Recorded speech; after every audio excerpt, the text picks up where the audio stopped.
India ने इतिहास रच दिया है। दुनिया का तीसरा देश हम बन चुके हैं आफ्टर अमेरिका एंड चाइना, जिसकी प्राइवेट कंपनी ने सैटेलाइट को ऑर्बिट में प्लेस किया है। I am privileged to formally announce that the first ever Indian private sector launch has been successfully completed.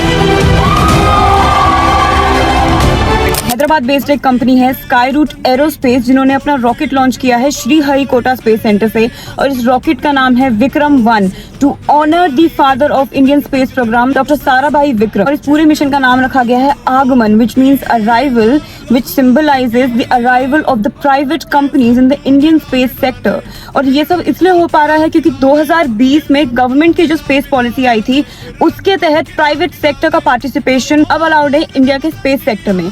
अब इससे क्या होगा कि इसरो के ऊपर जो बर्डन है वो कम होगा, चाहे छोटे से छोटा काम हो या मेजर से मेजर प्रोजेक्ट हो। Every single thing used to be handled by ISRO alone, but अब प्राइवेट सेक्टर क्योंकि आ गया है स्पेस सेक्टर में, this responsibility will be divided. तो इसरो जो मेजर प्रोजेक्ट्स है, मेजर मिशन है, उन पे अच्छे से और ध्यान दे पाएगा। इसरो पे बर्डन तो कम होगा ही, उसके साथ साथ Indian space sector international players के लिए और ज्यादा अट्रैक्टिव हो जाएगा और जॉब्स भी बहुत ज्यादा क्रिएट होने वाली है।